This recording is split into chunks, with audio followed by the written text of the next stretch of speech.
Hello നമസ്കാരം. ഇന്നത്തെ recipe ഒരു ഹെൽത്തിയായ ഒരു ടീ കേക്കാണ്.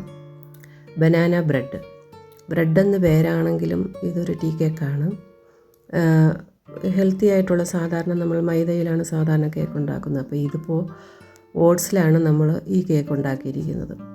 ഓട്സും ഡ്രൈ ഫ്രൂട്ട്സും കുറച്ച് നട്ട്സും ഒക്കെ ചേർന്ന ഹെൽത്തി ആയിട്ടുള്ള ഒരു സ്നാക്കാണിത്. എല്ലാ കുട്ടികൾക്കും മുതിർന്നവർക്കൊക്കെ കഴിക്കാൻ പറ്റുന്ന നല്ലൊരു കേക്കാണ്. അപ്പോൾ അതിന് വേണ്ടിയിട്ട് നമ്മൾ ഇതിനുപയോഗിച്ചിരിക്കുന്നത് ഓട്സാണ്. ഓട്സും ചോക്ലേറ്റ് ചിപ്സും നട്ട്സും ഡ്രൈ ഫ്രൂട്ട്സും ഒക്കെ ചേർന്ന നല്ലൊരു സ്നാക്സാണിത്. അപ്പോൾ അത് നമുക്ക് ഉണ്ടാക്കി നോക്കിയാലോ എങ്ങനെയാണെന്ന്. അതിനുവേണ്ടി ആദ്യം നമുക്ക് വേണ്ടത് 1 കപ്പ് ഓട്സാണ്. ഇതിപ്പോൾ മുഴുവനെയുള്ള ഓട്സാണ്. ഇതിന് നമുക്ക് പൊടിക്കാത്തതാണ്. ഇതൊന്ന് മിക്സിയിലിട്ടൊന്ന് ഇതുപോലെ ഒന്ന് പൊടിച്ച് വയ്ക്കണം. അതിനുശേഷം ഇതിൽ 1/2 ടീസ്പൂൺ ബേക്കിംഗ് പൗഡറും 1/4 ടീസ്പൂൺ ബേക്കിംഗ് സോഡയും 1 നുള്ളു ഉപ്പും ചേർത്ത് നന്നായി ഒന്ന് മിക്സ് ചെയ്ത് മാറ്റി വയ്ക്കുക. ശേഷം 1/2 കപ്പ് ബ്രൗൺ ഷുഗർ വേണം, അതും നമ്മൾ മാറ്റി വയ്ക്കുക. പിന്നെ 3 റോബസ്റ്റ പഴമാണ്, നല്ല പഴുത്ത റോബസ്റ്റ. നല്ലതുപോലെ ഒന്ന് സ്മാഷ് ചെയ്തെടുത്ത ശേഷം 2 മുട്ടയും പൊട്ടിച്ചൊഴിച്ച് 1 ടീസ്പൂൺ വാനില എസൻസും 1 ടീസ്പൂൺ സിന്നമൺ പൗഡറും ബ്രൗൺ ഷുഗറും ചേർത്ത് നന്നായി മിക്സ് ചെയ്യുക.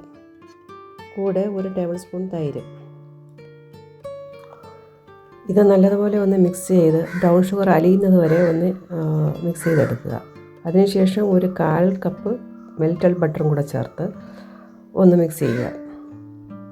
ഇതിൻ്റെ കൂടെ ഓട്സും ബേക്കിംഗ് പൗഡറും ബേക്കിംഗ് സോഡയും കൂടെ ചേർത്തിളക്കി ഡ്രൈ ഫ്രൂട്ട്സും നട്ട്സും കുറേശ്ശെ ചേർത്ത് മിക്സ് ചെയ്യുക. കുറേശ്ശെ മതിയാകും, 1 ടേബിൾ സ്പൂൺ വീതം മതിയാകും. ഇവിടെ ഞാൻ നട്ട്സും ബദാമും ഡേറ്റ്സ് ഒക്കെ ചേർത്തിട്ടുണ്ട്. കയ്യിലുള്ള ഫ്രൂട്ട്സ് ചേർത്താൽ മതിയാകും. അതിനുശേഷം നമ്മളൊരു കേക്ക് ടിന്നിൽ ഈ ബാറ്റർ ഒഴിച്ച ശേഷം 170 ഡിഗ്രി സെൽഷ്യസിൽ 1/2 മണിക്കൂർ ബേക്ക് ചെയ്യാം. മാവ് ഒഴിച്ച ശേഷം ഏറ്റവും മുകളിൽ കുറച്ച് നട്ട്സും ഡ്രൈ ഫ്രൂട്ട്സും വിതറുന്നത് കുറച്ച് ടേസ്റ്റായിരിക്കും ഈ കേക്ക് കഴിക്കുന്ന സമയത്ത്. അപ്പോൾ ഞാനിവിടെ ഈ dates, fig, melon seed, nuts, ബദാമൊക്കെ ചേർത്തിട്ടുണ്ട്. ഇതെല്ലാം ചേർക്കണമെന്നൊരു നിർബന്ധവുമില്ല. കയ്യിലുള്ളത് നട്ട്സും ബദാമും ഉള്ളെങ്കിൽ അത് മാത്രം ചേർത്താൽ മതിയാകും. ഡേറ്റ്സ് മാത്രമേ ഉള്ളെങ്കിൽ അത് ചേർക്കാം.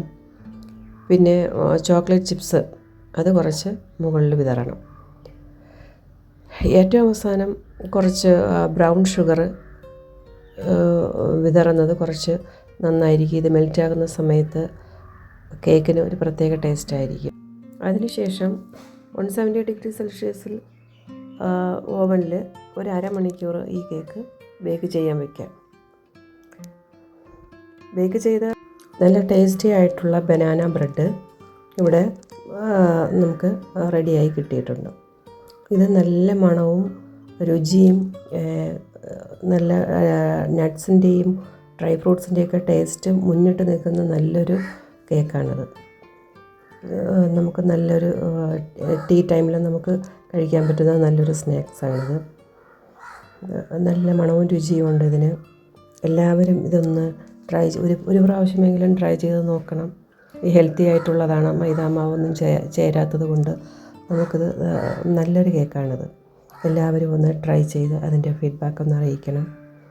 എല്ലാവരും ലൈക്ക് ചെയ്യാനും ഷെയർ ചെയ്യാനും സബ്സ്ക്രൈബ് ചെയ്യാനും മറക്കരുതേ. Thank you.